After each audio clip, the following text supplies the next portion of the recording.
The rain had already erased the footprints by the time she stepped out of the lawyer's office. Not light rain, the kind that taps politely on windows, but a steady, cold downpour that blurred the street into something distant and unrecognizable. People hurried past her with coats pulled tight, eyes down, as if the day itself wasn't worth remembering. She stood there anyway, still, unmoving. In her hand was a small cardboard box, damp at the edges, barely holding its shape. "That's everything?" she had asked, her voice calm enough that it almost sounded like she didn't care. The young clerk hadn't met her eyes. "It's what was left unclaimed." A pause. Papers shuffled, chairs scraped behind her. Then the laughter came, soft at first, then careless. "Oh, come on," one of them said. "She got the compass?" Another voice, sharper, amused. "That old thing? It's not even worth $2. She hadn't turned around. Inside the box, beneath a thin layer of dust, lay a rusted compass. Its glass face scratched, its metal rim dulled with age, something you'd find at the bottom of a forgotten drawer, something no one would fight over. "They took the house," another voice added, quieter now, almost conversational. "The land, the accounts, everything else was already signed off." "She signed it," someone replied. "No one forced her." Her fingers tightened slightly around the box. "I signed what I was told to sign," she said, not raising her voice, not turning to face them. Silence followed, but only for a moment. Then a shrug in the air. A chair pushed back. "Well," the first voice said lightly, "at least you've got something to guide you now." More laughter. She stepped into the rain before they could say anything else. The door closed behind her with a soft click, final, clean, indifferent. For a long moment, she didn't move.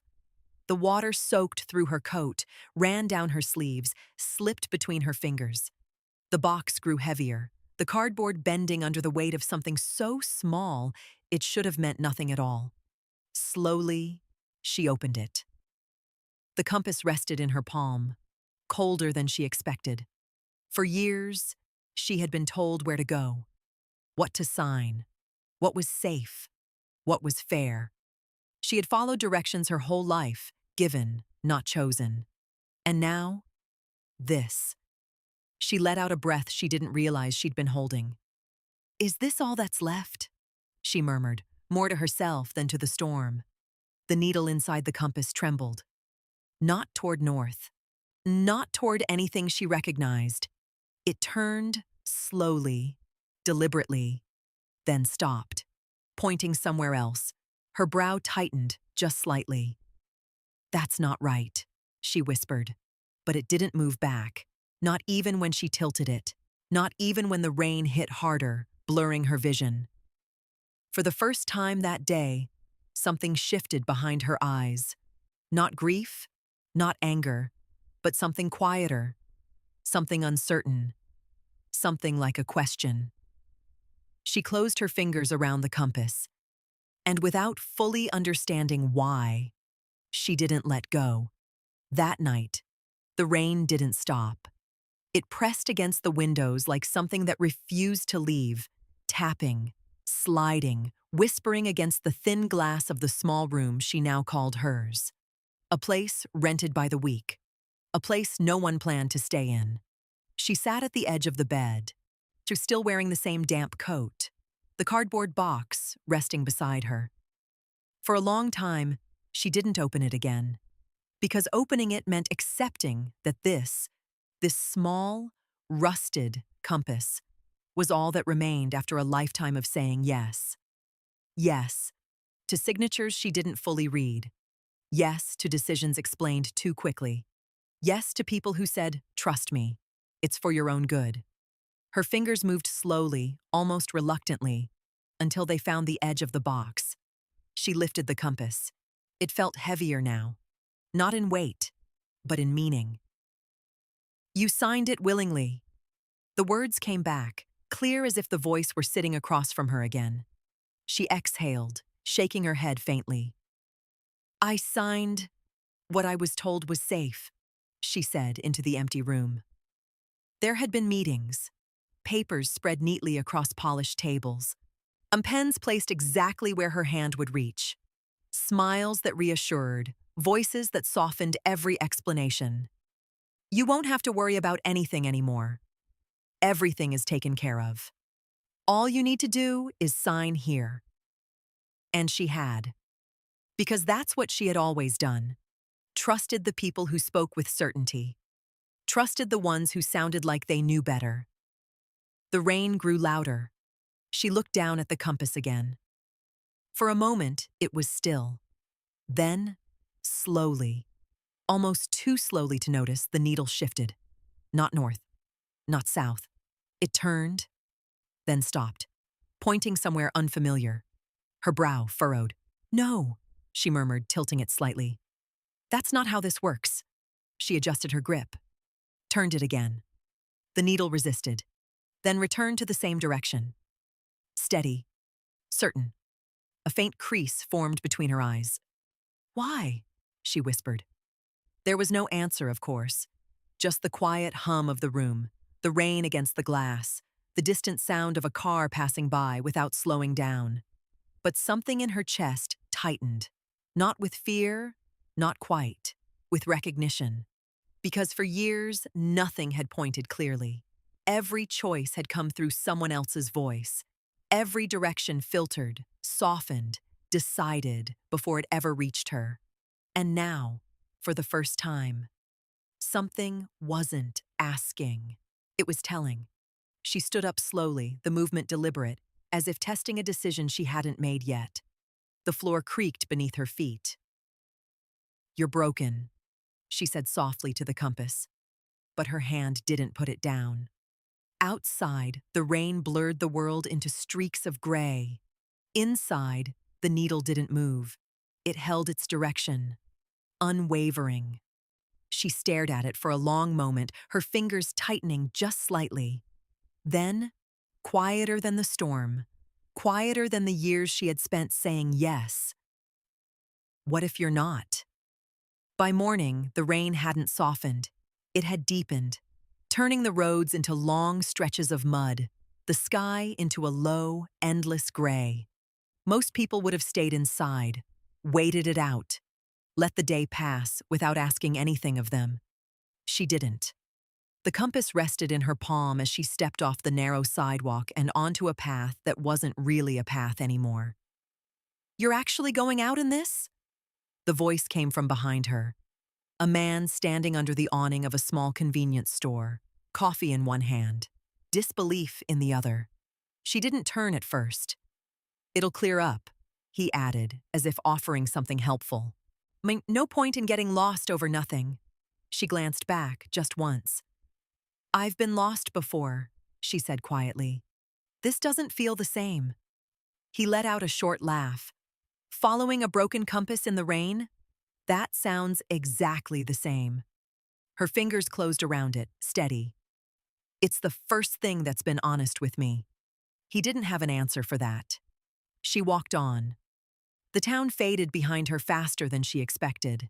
Pavement gave way to gravel, gravel to dirt, and soon even that disappeared beneath waterlogged ground that pulled at her shoes with every step. The wind picked up, pushing the rain sideways, stinging her face, blurring everything beyond a few yards. Still, the compass held its direction. Unchanged, unwavering. She checked it again and again, not because she doubted it, but because she needed to understand it. "Are this way?" she murmured once, her voice nearly swallowed by the wind. The needle didn't move. Hours passed, or maybe it was less. Time had a way of slipping when there were no markers left, no street signs, no houses, no passing cars. Just open land and the quiet insistence of something pulling her forward.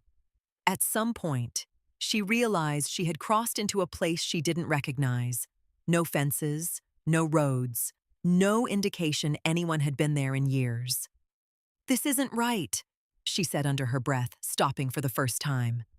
In front of her stretched a wide, empty field, uneven ground, patches of dead grass, scattered stones half buried in the mud. It wasn't abandoned in the usual sense. It was forgotten. The kind of place no one would choose, no one would claim, no one would even notice was missing. She turned slowly in a full circle. There's nothing here," she said louder now, as if expecting the land itself to answer.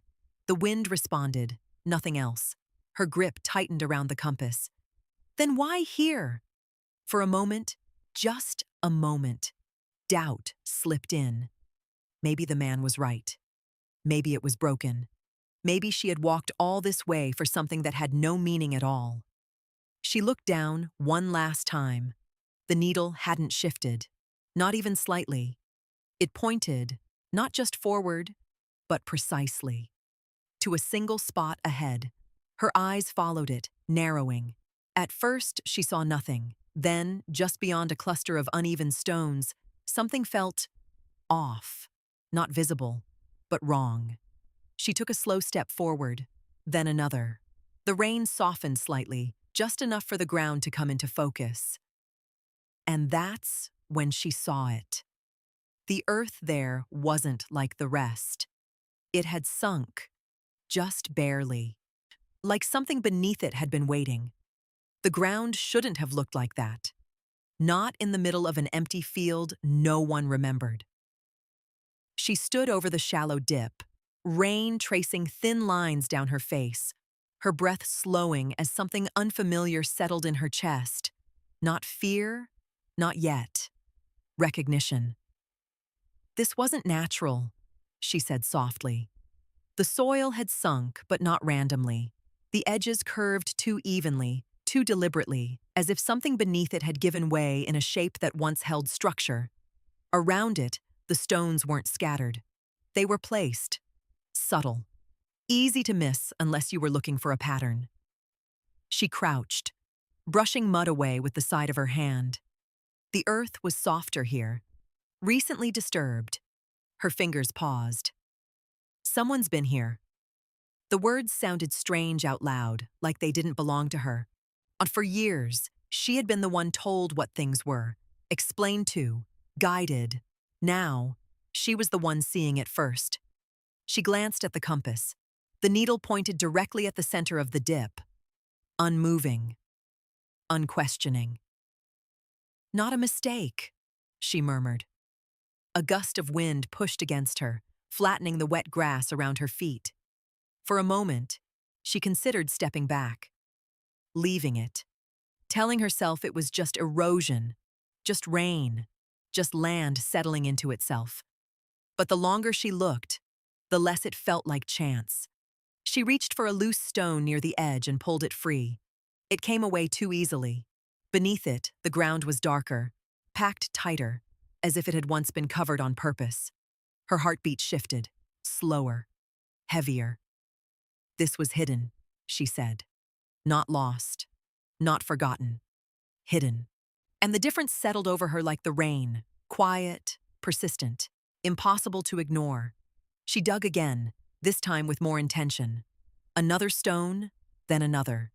Each one came loose with the same unnatural ease, like pieces placed to be removed by someone who knew where to look. Mud gathered under her nails. Her sleeves darkened further. The cold seeped deeper into her skin. She didn't stop. "Why hide this?" she asked under her breath. "Why here?" No answer came. Only the sound of her own movement, the shift of earth, the dull weight of stones being pushed aside. Then, something different. Her hand struck against a surface that wasn't soil, solid, flat. She froze. Slowly, carefully, she cleared the mud away.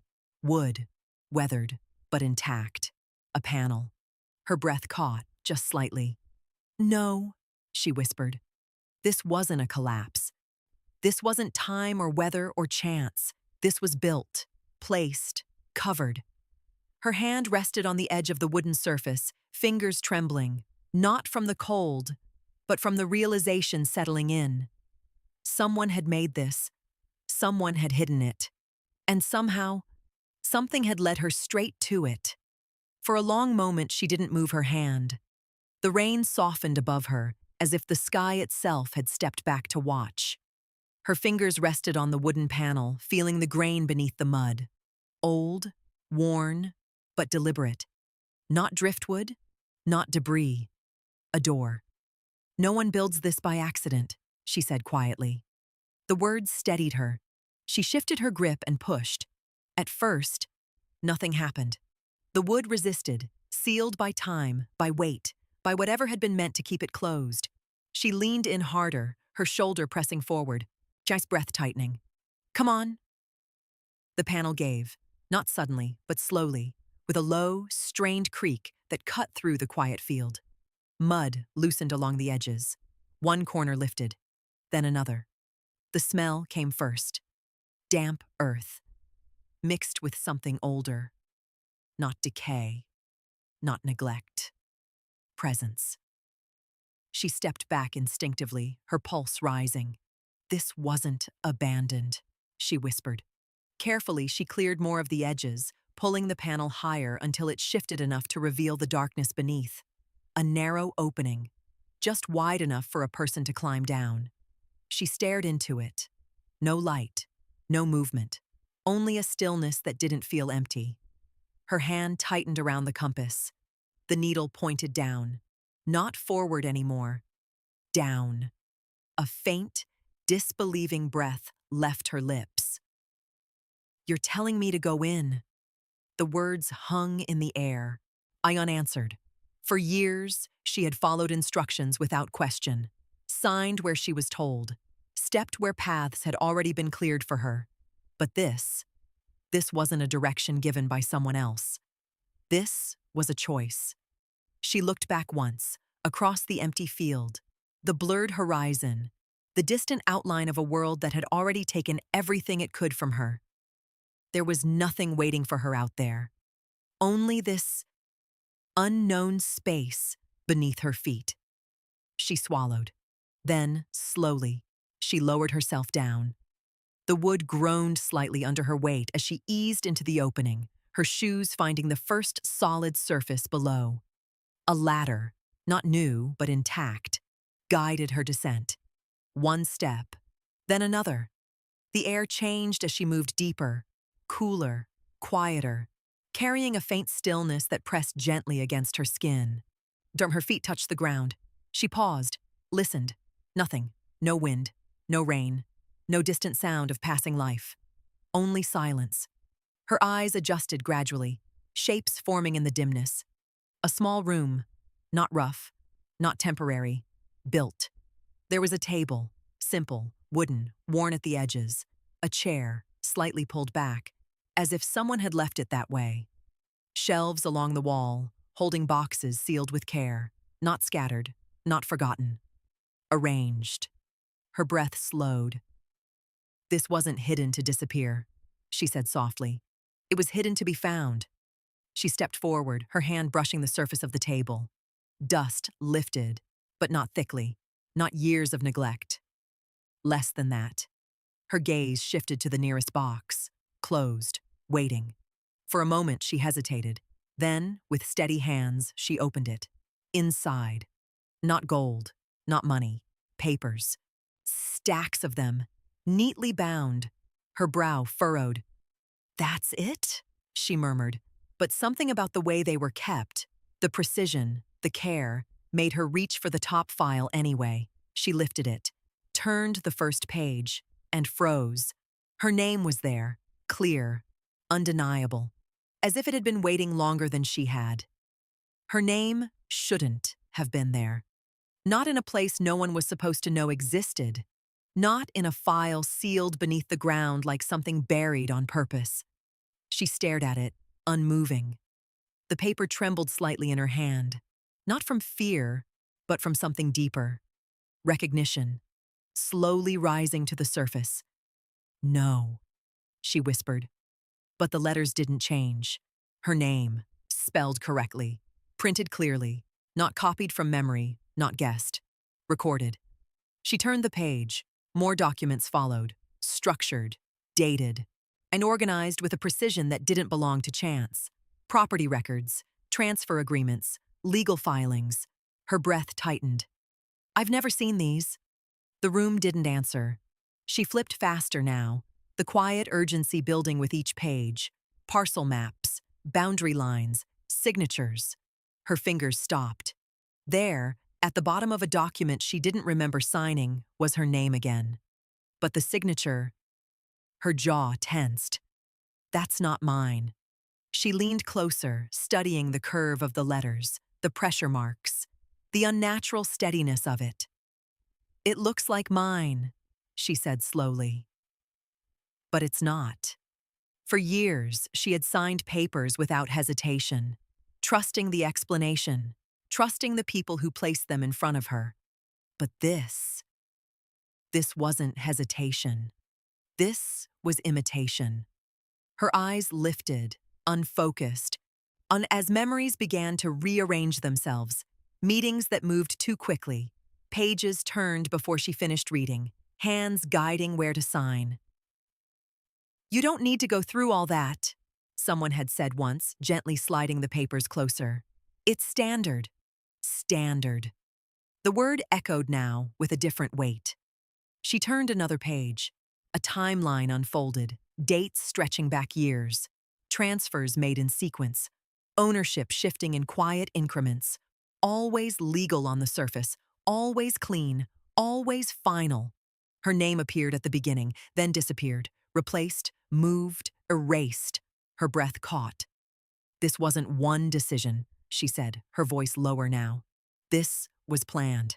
Not a mistake, not confusion. A system, built carefully, maintained quietly." She set the papers down on the table, her hand resting against the wood to steady herself. "I didn't lose anything," she said, the realization forming fully now. Her voice didn't shake. "It was taken." The words settled into the room like something that had been waiting to be spoken. For a moment, everything went still again. Then she reached for the compass. It lay in her palm, silent now, the needle no longer turning. It pointed, not down, not forward, but at the papers in front of her, as if it had finished its work. "You didn't bring me here to find something new," she murmured. Her fingers tightened slightly around it. "You brought me here to see what was already mine."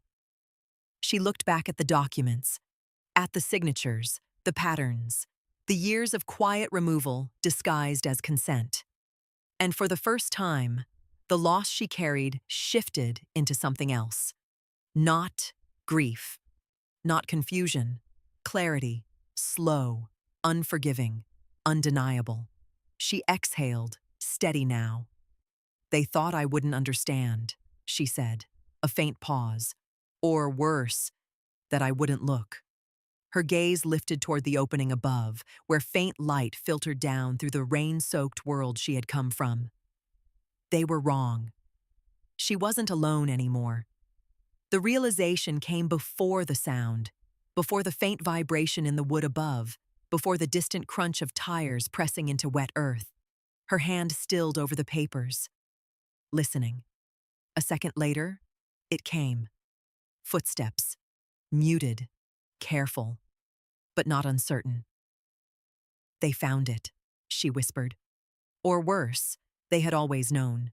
She gathered the documents quickly, stacking them with the same precision they had been kept in. Her movements controlled, deliberate, not rushed, not panicked. Above her, a voice cut through the rain. "She's here." Male, confident, too certain to be guessing. Another voice followed, lower. "I told you the site wasn't secure." The word landed hard.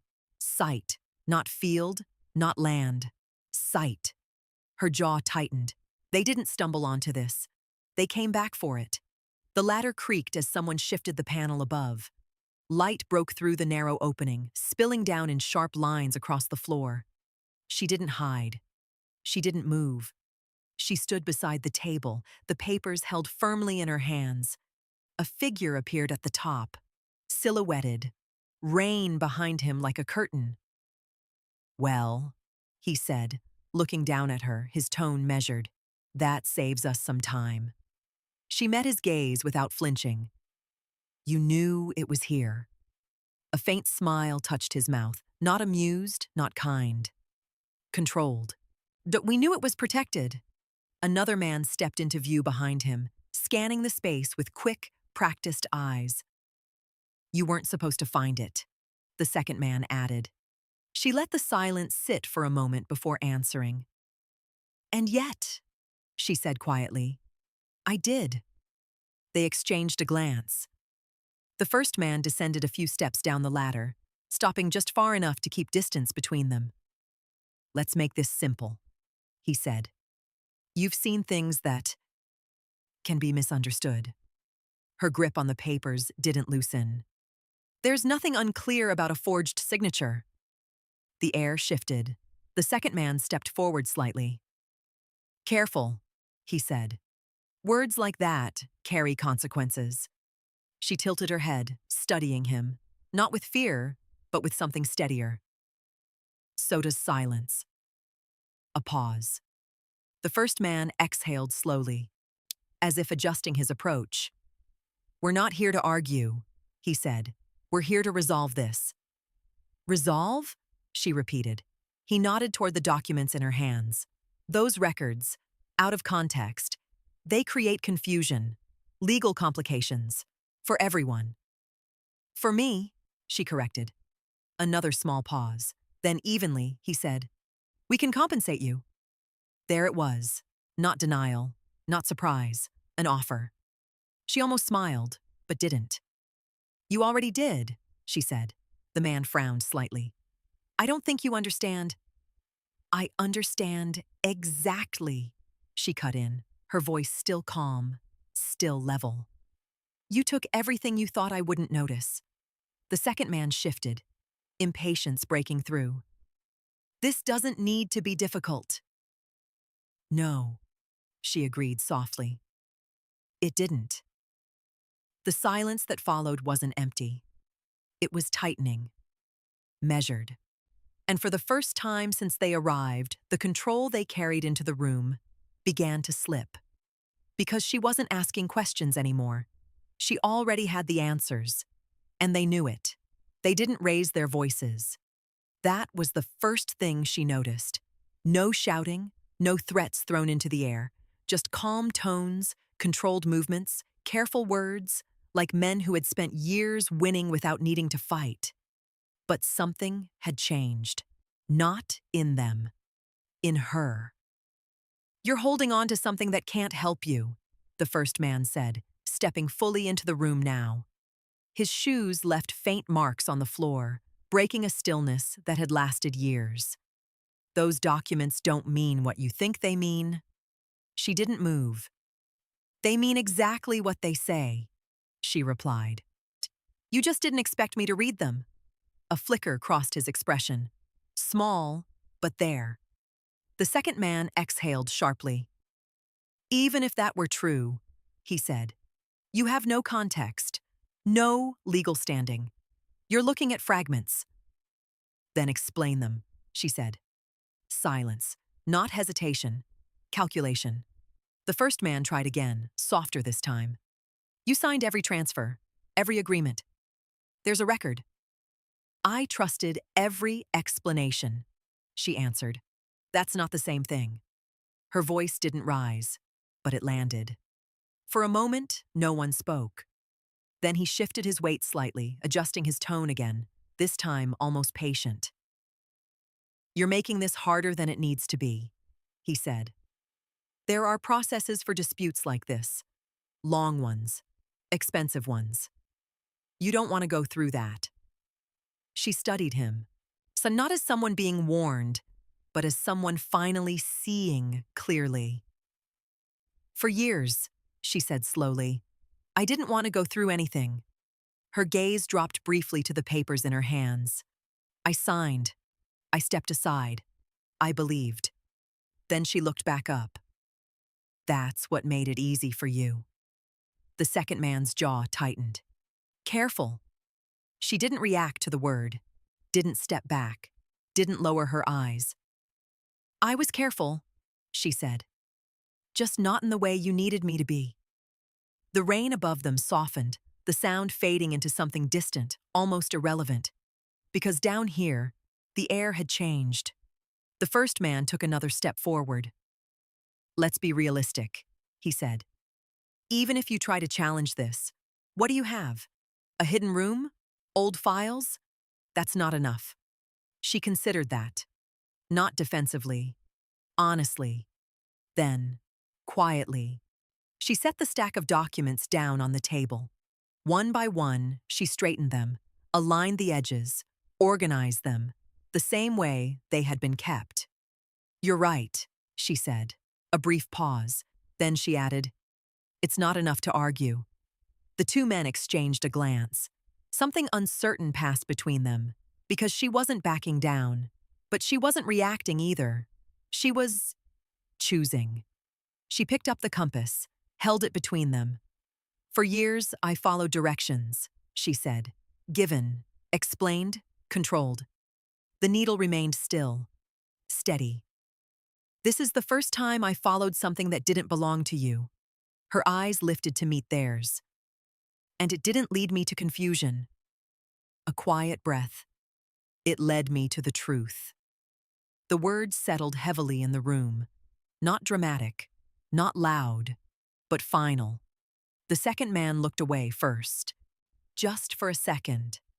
But it was enough, because in that moment, the balance shifted. Not through force, not through volume, but through something they hadn't planned for. She wasn't trying to win anymore. She was ready to be heard. And that was something they couldn't control. The offer didn't come with hesitation. It came like something practiced. The first man reached into his coat, pulling out a thin leather folder, placing it gently on the table between them. As if it belonged there, as if everything always had. "Let's not waste time," he said calmly. "You've made your point." She didn't touch the folder. "Have I?" she asked. He gave a small, controlled nod. "Enough to understand that you won't walk away empty-handed." The second man stepped closer now, his tone smoother, more deliberate. "This doesn't need to become public. In no hearings, no drawn-out disputes. We settle it here." He tapped the folder lightly. "There's a number inside." She looked at it, not with curiosity, with recognition. "I've seen numbers before," she said quietly. "This one is different," he replied. "It reflects everything you believe you've lost." A faint silence settled. The rain above had nearly stopped. For the first time, the world outside felt still. "Open it," the first man said. She didn't. Instead, she lifted her gaze to meet his. "What does it buy?" she asked. He paused, just slightly. "Closure." "No," she said. The word was soft, but absolute. "What does it really buy?" The second man's patience thinned. "It buys resolution. It keeps this from becoming something messy. For you." "For me," she repeated. A breath passed between them. Then she reached forward, not to open the folder, but to slide it gently back toward him. "I don't need you to tell me what I lost," she said. Her voice didn't tremble. "I've already seen it." The first man studied her now, more carefully than before. "This is more than most people would ever be offered," he said. "I'm not most people." Another silence, tighter this time. "You can walk away from this with security," the second man added, pressing once more. "Money, stability, a clean end."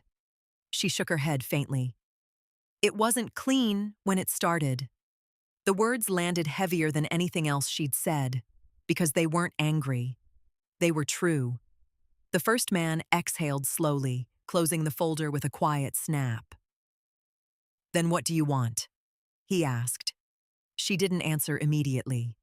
Her fingers closed around the compass again, on feeling its stillness, its quiet certainty. For years, every choice had been measured in numbers, balanced in accounts, explained in terms she was expected to accept. But this wasn't something money could reach. She looked at him, steady and clear. "I want it to be known," she said, not louder, just clearer. "What you did." The second man frowned. "That helps no one." "It helps me," she replied. A pause, then, almost gently, "And that's finally enough." The room fell quiet again. But this time, it wasn't uncertain. It was decided. The silence they left behind was different from the silence she had known before. Not empty. Earned. By the time she climbed back up, the rain had stopped completely. The field stretched out in front of her, quiet, still, unchanged. No signs of the men, no tracks left clear enough to follow. Just wet earth and scattered stones, as if nothing had ever been disturbed. But she knew better. She stepped away from the opening slowly, the documents held close against her chest, the compass resting in her other hand. For the first time in years, she wasn't being led. She was choosing where to go next. It didn't happen quickly. There were rooms with fluorescent lights, long tables, voices that asked questions carefully, then again, more precisely. Documents examined, compared, traced back through years that had once blurred together. "You're certain about this?" one of the officials asked, sliding a paper toward her. She looked at the signature, studied it, then shook her head. "That's not mine." The woman across from her nodded, making a note. "We're finding inconsistencies." Another pause. "Patterns," she added. Of course they were, because what had been done wasn't rushed. It had been built, piece by piece. For a while, the process moved slowly, like everything important does. There were doubts, resistance, attempts to minimize what had happened. But the truth didn't change, and she didn't step back. Months later, she stood at the edge of the same field. The sky was clear now, no rain, no wind, just open space, stretching farther than it had seemed before. Behind her, there were people this time. Not many, but enough. A quiet recognition of something that had finally been named. One of the officials approached, holding a folder, thicker than the one she had been offered before, but lighter somehow. "It's been restored," he said. "The property, the records, your name." She nodded once. No rush, no reaction she needed to prove. Just acceptance. "And the others?" she asked. He hesitated briefly. "They'll face consequences." She didn't ask what that meant. It wasn't hers to decide anymore. He extended the folder slightly. "You can rebuild here, develop it, sell it. It's entirely up to you." She looked out over the land again, empty, quiet, honest. Then she shook her head, gently. "No," she said. "It stays." He blinked. "Stays?" "As it is." A faint pause. "Why?" She didn't answer right away. Instead, she walked a few steps forward, stopping where the ground had once given way. The place where something hidden had been uncovered. Not just beneath the earth, but within her. She set the compass down on a flat stone. The needle didn't move anymore. It rested. Finished. "It's not a place to build over," she said softly. "It's a place to remember." The man studied her, then nodded, as if understanding more than he said. After a moment, he stepped back, giving her space. She stood there alone again. But not the same kind of alone. Her eyes traced the horizon, steady, clear, unhurried. For most of her life, she had believed inheritance was something given, passed down, decided by others. Something you received, if you were lucky.